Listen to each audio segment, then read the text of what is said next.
All right, let's get into it. Perfect.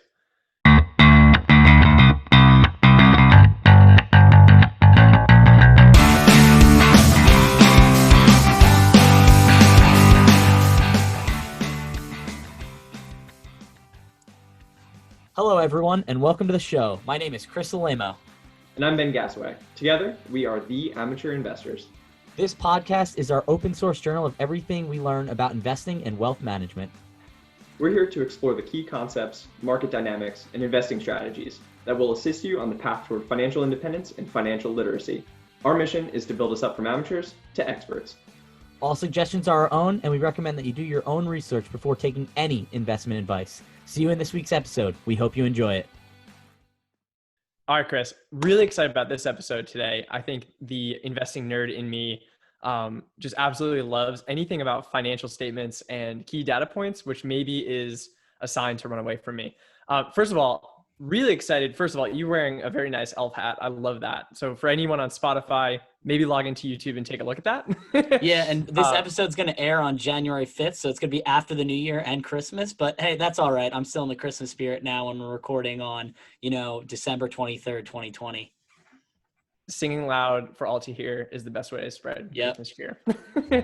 Okay, so very excited, first of all, to have a microphone. Thank you to my friend John. We were having a game night for one of our friends' birthday party, and he had this really awesome rig for a microphone. And I was like, maybe it's time to not sound like I'm coming out of an iPhone 4.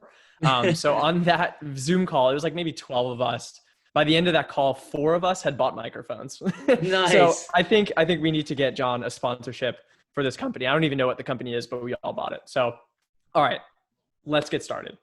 I just want to add one little thing. I was talking about real estate, like real estate and investment properties. I've actually looked at 2 different properties. Both of them are in Long Island. I have family down there.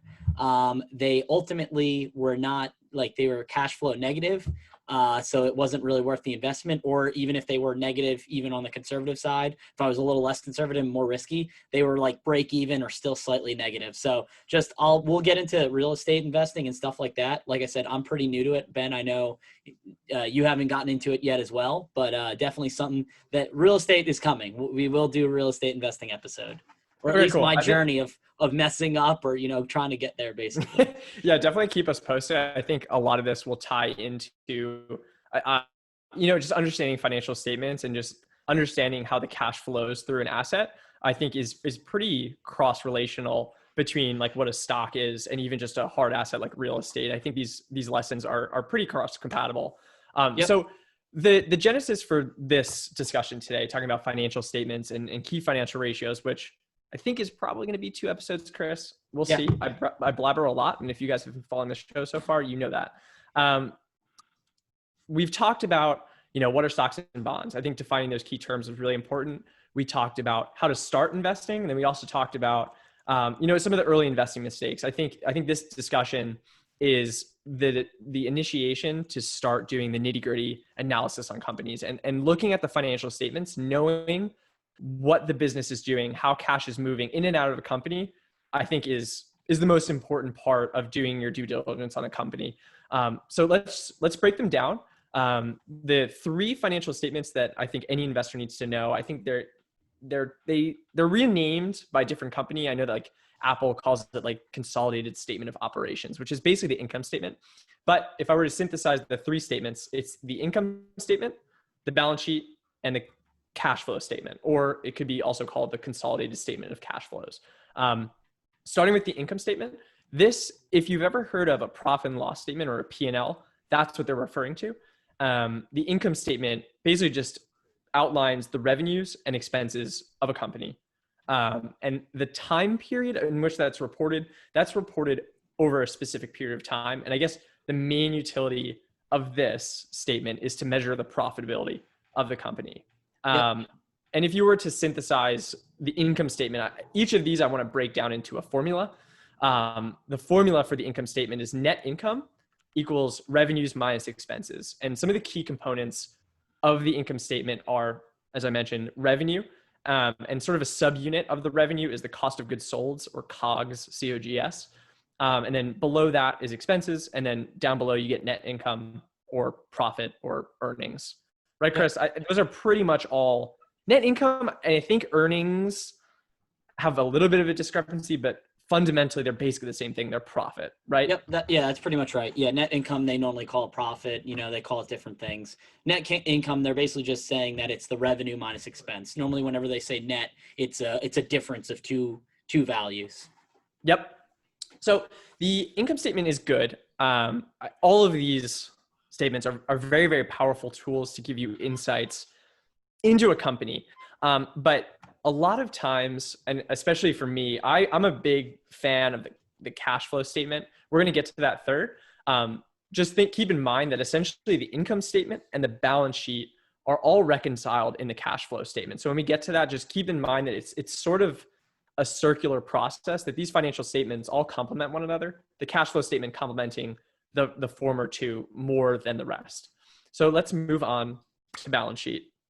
The balance sheet, that's what the company owns, what the company owes, and the amount of money that investors are invested into the company. The balance sheet is a meaty statement. And you really need to read. I would recommend reading at least one. If you're going to invest in a company, I would recommend reading, or at least like getting the cliff notes of an annual report or the 10K report for a company. Because when you're reading through the balance sheet, it is really, really loaded with information. I'm going to go through like the components. I'm going to go through like kind of what is built up in the back. But it's important to understand kind of like the key drivers of a business, understand how the business operates so that you can understand what might be a red flag. Like Chris, we were just talking about Apple. Right. We even had just a back and forth banter. We're like, oh, Apple's a stable dividend company. I'm like, oh, well, they're trying to get into healthcare. Maybe they'll be a growth company. What are they doing? Cars. Where did that come from, Chris? Yeah. Literally, Apple's making me eat my own words. I'm like, yeah, they really haven't innovated on the iPhone. Yeah, you can say the AirPods were kind of intuitive. Now they have headphones that I think are way overpriced, but I know people are going to pay for them. Now they're like, we're getting into cars by 2024 or 2025. I'm like, all right, I guess they're innovating again. So they're one of those companies too that, like, when you really look at it, I mean, I think they had just in free cash flow, meaning just cash they can do whatever they want with. It had already been accounted for in previous years, or they have accumulated sitting in different assets or bank accounts or whatever. They had $192 billion in free cash flow. That's more money than like the majority of companies. Like, people can't fathom that. Like, that's more money than like the majority of companies in the world have. And they just have it just like, we can buy whatever we want, basically, is what they mean on that. Just in the bank account. Yeah, just it's in the crazy. bank. It's insane. Yeah. It's absurd. So understanding the company that you're investing in is really, really important. You need to understand, like, what is the company able to do? That cash that Chris was talking about, let's just maybe just walk through, Chris. I'll walk through some of the key components of the balance sheet. Part of me, like, with having $192 billion in cash, like, I really wasn't seeing that being put to use. So I'm like, okay, maybe they're just becoming a stable, dividend stock because they can afford to pay dividends. They can pay dividends in perpetuity with all that cash. I just didn't see what was coming down the pipeline. Obviously, I'm not an insider at Apple. I don't have friends that work there or anything, but obviously now they're going to try and do the car route, which, could grow their cash flow or grow their company even further, which, Ben and I were even joking, the iPhone that used to dock your iPod Shuffle, your iPhone in, they're going to have an iHome in a few years as a joke. Like, instead of the iHome, the little dock, it's going to be literally an iHouse, Yeah.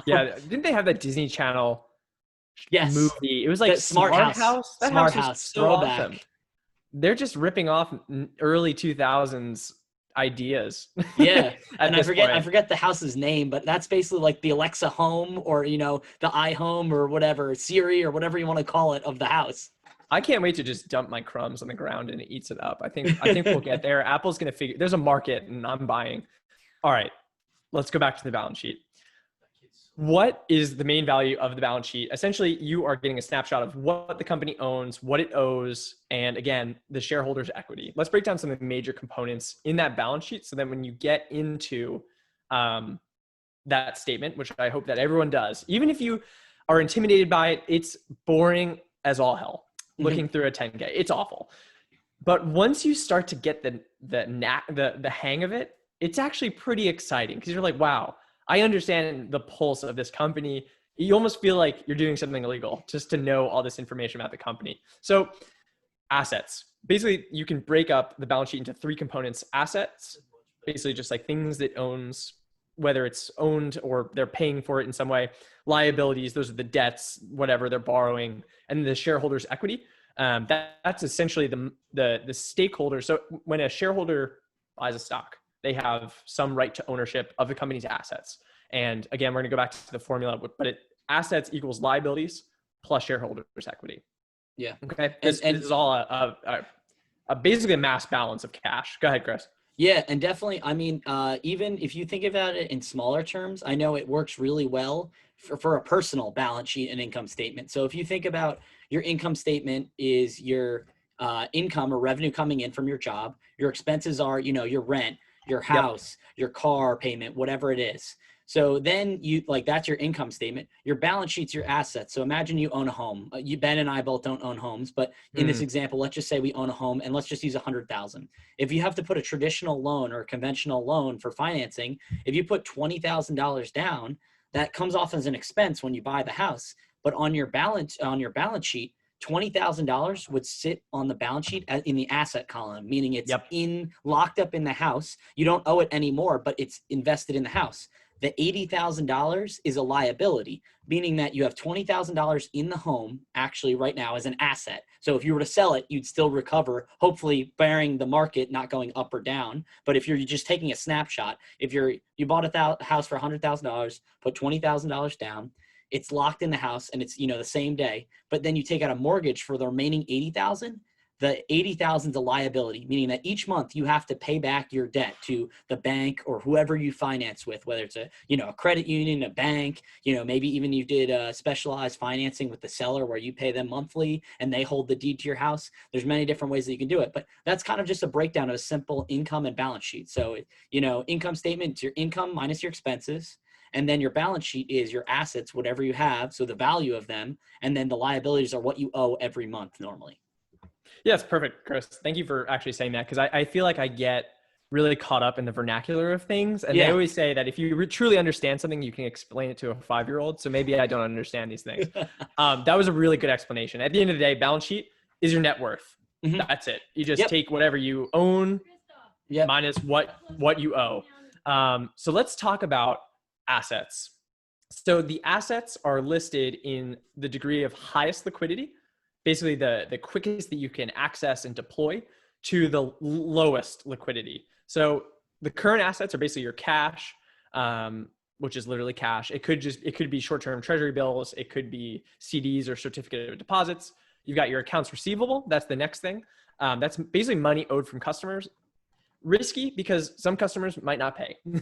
That's just the name of the game. If people owe debts, there's always a chance that those debts default. So the accounts receivable is a good snapshot, but it's not a guarantee of payment. And then in the next thing in the current assets is inventory. And that's basically just like the goods that they have. Let's say if it's Amazon, it's whatever they have in their warehouse, but it's valued at the lowest market price or at the cost of basically production, essentially, for those. And normally that's done for inventory just because in the event of bankruptcy, a lot of times when they're selling it, they just want to get the cash for value, exactly what it's for. And that's done. So they just keep that in case of bankruptcy. You're hoping you don't do that, but basically whatever's in your inventory, if you can flip it as fast as possible at the cheapest possible rate, that's just cash that you get back to offset the cost that you bought it with. Obviously you're taking a loss, but that's the cheapest value that you can flip the product or whatever that item is. Yeah. Inventory is, like you said, like it's mainly important for like when the company reaches insolvency during a bankruptcy. And this actually came into play for me when I was trying to put on a position for Delta Airlines, which I did. That was definitely just an unfavorable tactic by most people's standards, just because it's like, oh, no one's ever going to fly again. What I basically did was I went right to the balance sheet and I took a look at the cash, I took a look at the inventory, and I compared it against the debt. And essentially what I did, I plotted out a zero revenue model. I assumed that Delta Airlines would make $0 in revenue over the next several months. My thesis was that they would start making more revenue in the following year. And I wanted to know how long would they survive with the cash that they have on hand, and if they were to liquidate all of their inventory. And just comparing to their competitors, the balance sheet looked a little bit stronger. So I went with Delta and put on a small position. It worked out so far. But yeah, that's something to keep in mind, is just like, what are some of the tactics that the company can deploy, understanding like what cash they have on hand. Obviously, the most liquid, cash is best, cash is king. You can just start buying things, making cars if you're Apple. Inventory, a little bit harder, you need to find a seller. So lastly of those long-term assets are the fixed assets. Those are the buildings. That's more of what I was talking about with Delta, about like the planes. Those would be their fixed assets. We got property, buildings, machinery, equipment. And then lastly, the intangible assets, which honestly, I want to get a little bit more intelligent on how that is accounted for, because I know with certainty, even without understanding, that intangible assets are not being accounted for properly, because that includes intellectual property, that includes goodwill. I don't really look at goodwill as much as like a Warren Buffett might, but in the intellectual property is really, really important, especially when you're a tech company. I mean, being Google, do I really care how big their headquarters is? Not really, because that's not making them money. Like, it's their search bar. So the source code for the Google search engine, hard to value on a balance sheet, in my opinion. So it's like, if you were to take a look at Google 15 years ago, there's no way you could have been looking at that right? Like, you look at intangible assets. Do you know it very well, or not really? Not really, to be honest. I don't really look at them as much. It's just hard for me to value them. I agree. So we talked about assets. Next is the liabilities. This is basically just debts. I mean, ignore the jargon and whatever vernacular I'm going to say. If you just want to understand that, it's basically debt, what the company owes. So current liabilities, like the most immediate term, these are the current portion of the long-term debt, bank debt, interest they have to pay, wages. So literally paying the employees. That's important. The dividends that are due, the dividends payable, the accounts payable, and then long-term liabilities. You guessed it, long-term debt. And I just want to say on liabilities, like in theory, if just in terms of importance, I know this is kind of interesting to note, like wages payable, that's something that it's people's salaries. So that's like, you not want to say some debts are more important than others, but wage payables, if a company is not able to pay their wages, or if they're having issues with wage payables, the business is not going to last long, especially if it's a bigger business, because, at the end of the day, people can't afford to be like, oh, I'm missing, paychecks, or we're pushing them down the road. That's the most important one. Obviously, dividends, I'd say, would come second.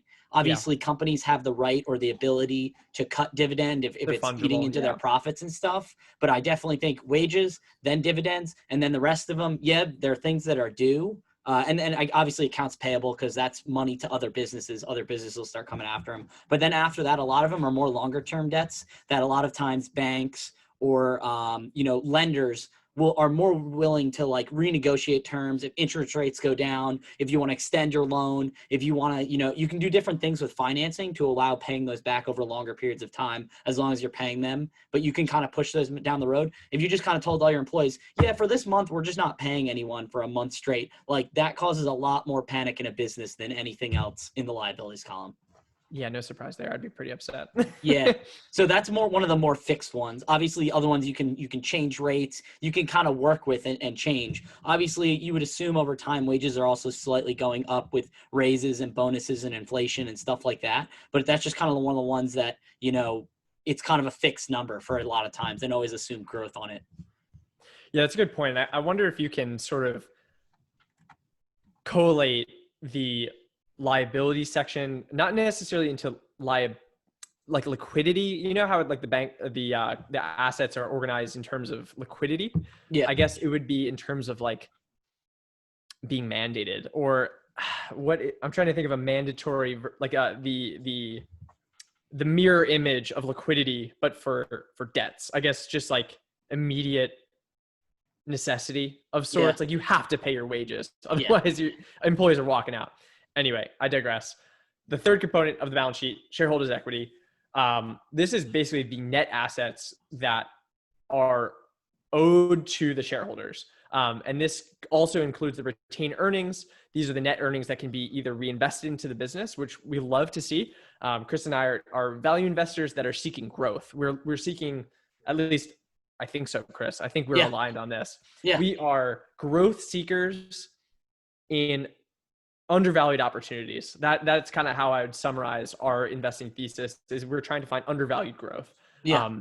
So the retained earnings, by the company retaining and reinvesting into the business, that allows that stock price to appreciate. There's only two ways to make money from stocks, and that is the stock price grows and you sell, or you receive dividends. And that is the other key that can be unlocked with shareholders' equity. That is, those retained earnings that'll be distributed to shareholders. So those are the two things in shareholders' equity. And yeah, it's even a good point, Ben. So like, obviously, when you're buying stocks, we can kind of do like your own personal income statement and balance sheet once again. So if you're receiving a salary from wherever you work, you buy a stock. Let's just say today I buy Apple, and I forget what it's trading at, like 123, 125, 130, something like that. Let's just say 125. I'd have to look. So then the expense is I'm buying the stock at 125. Then the Apple stock would then sit in the asset column because I now own that.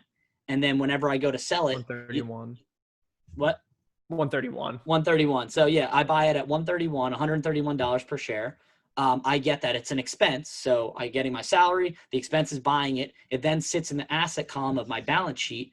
And, then my liabilities are obviously, your expenses of rent and all that. But over time, if Apple goes up and then I decide to sell, so then it's coming off my asset sheet, and that asset goes into my income column. So that's kind of like how you kind of connect the two sheets. A lot of times when I like to look at things, I have the income statement above and the balance sheet below. So you kind of split assets and liabilities, and then up above you have expenses or income and then expenses. And you can kind of look at like any business or any person, how their finances are doing. Obviously, you always want more assets than liabilities. Even better if you have an asset that's producing, income. So that's a dividend stock, a rental property, anything like that. You want your asset to be putting money into your income statement. And then obviously you want your expenses to be lower than your income. If the expenses or liabilities are higher than that, then you have a big issue. Because obviously if your liabilities are very high, then your expenses are higher, and then that can kind of eat away from your income. So yeah, if like your income's here and your expenses are here, that's good. If it's reversed, that's a bad thing. So that's just kind of like the visual representation of it. No, I think that's a good way to summarize it. Really what these statements, they have a lot of components. They have a lot of things to keep your eye on. But the question you need to really be asking yourself is this company able to make money consistently, effectively, and sustainably? That's really what it is. When you break it down, it's like, okay, if they have a lot of debt, they have to pay a lot of debt. They're not going to be able to raise the share price. They're not going to be able to institute dividends to their shareholders because they got to pay debt. Well, then they're not making money efficiently. There's the answer there, because it's going right back into paying debt. They're over levered. If you see that the revenue over time compared to the prior year is going down, then it doesn't look like they're able to grow the revenues. And if they are only able to make money by selling off all of their buildings, all their assets, that's not sustainable, because now you don't have a business. Those are the questions you're trying to get to looking at these statements, is what is the future prospects of this company? That's all you're looking at, is to understand how is business being managed, and can I trust my money with this company? Those are the questions to ask. Mm-hmm. Okay. Last statement. This is my favorite personally, because, and this is the cash flow statement. The cash flow statement I think is really, really interesting, because as opposed to the income statement and the balance sheet, which are really, you can think of them as just like photographs. They're just snapshots in time. You can really only compare a balance sheet from one quarter to the prior quarter, or an income statement from the year to the prior year. The cash flow statement gives you more, how do I want to call it? Movement. It's far more dynamic of a statement and more of an insight into the company. It's essentially I don't want to say snapshot, because I just said it's not a snapshot. It is an aggregation of the movements of cash in and out of the company from operations. These are the three things: operations, investment sources, and financing activities. Yep. And the main use case for cash flow statement, I personally use cash flow and free cash flow to literally value a business, at least as a starting point. But it measures how well the company generates cash to pay down its debt, to fund its operations, to fund its investments. And really, like I said before, you take the income statement, you take the balance sheet, the cash flow statement reconciles all of those and consolidates them into three primary business activities. Again, operating activities, investing activities, and financing activities. So operating activities, the first point, that's basically just like the cash that's generated from running the business and selling products or services. So again, we'll just keep using Apple. Maybe we should just do a financial statement overview of Apple next. Yeah. But it would be like, how many iPhones do they sell? How much money did they make from that? And then like a services would be Apple Health or from Apple, the I iTunes guess store. Apple Care in a way. Apple Care, when they're the selling iTunes the product. store. Yep. Investing activities, that's the second one. That is the uses of cash towards the purchase of assets. So let's say I am Amazon and I want to expand. So I'm going to buy another warehouse. No surprise there. They're probably doing it right now. That's an asset that they would buy. Loans to vendors or payments. So the investment related activities would be payments related to M&A or mergers and acquisitions. So if, again, going back to the Amazon, that would be the purchase of like Whole Foods, that would be captured in that. So like the revenue coming off of that M&A, that merger and acquisition, that acquisition specifically, you'd be catching that in the investing activities. And then lastly, financing activity. Were you gonna say something, Chris? No, go ahead. Keep going. Okay, no worries. Someone's just banging something outside. Classic. And then the sources of cash from investors, banks, and then the uses of cash paid to shareholders. It also includes like the debt or bonds that are issued, equity that's issued, which is basically like you can think of when companies do another stock offering. You might have heard that from a few companies. It kind of goes under the radar. I know that Virgin Galactic just did it and it was not looked favorably. But if the company wants to raise more money, they can offer more shares. And that would be captured there. And like essentially by issuing more shares, I know I'm digressing here, but you're kind of diluting the value of your individual share. So let's say you had, let's say there's 100 shares of a company. Each of them are $1. Let's say they issued another 100. Well, now your share is worth 50 cents. So that's why a lot of times shareholders don't like that, but it does give you an opportunity to buy more stock. I mean, it doesn't really mean much. It would just dilute the value. Anyway. Yeah. Another activity would be stock repurchases. That's definitely a big thing. I know for very, very stable companies and companies that know their business well, if they know their business well, stock repurchases are really, really powerful because who knows the company better than the company itself? So that can be a good sign to see a company buying their business, because at the end of the day, those companies can go and buy stock in any company, but they're choosing to do their own and they have that insider knowledge. So maybe keep an eye on that. And then loans, dividends paid, and then repayments of debt. So these are the three statements. I think these are really, really powerful tools to take a look at when you go in. So basically just to go access these statements, I would just Google the company you're interested in, type in, Apple or Amazon annual report or 10K.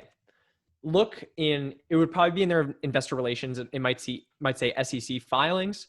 You click on the 10K, it might come in a PDF, it might be an Excel sheet, but download that 10K, which is basically the annual report. They also have 10Qs for quarterly reports.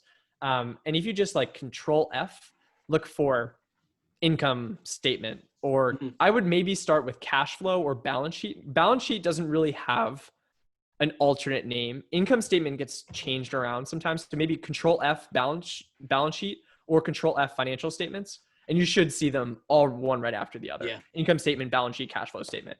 And then take a look and see what you find in there. So those are the kind of the key three statements. Yeah, definitely. Chris, any thoughts on those three or whatever I mentioned? No, I think you did a good job. I guess, do you want to go into talking about the different ratios and stuff like that? Yeah. I guess just summarizing the three financial statements, that if you do nothing else, just understanding how the business is managed. Those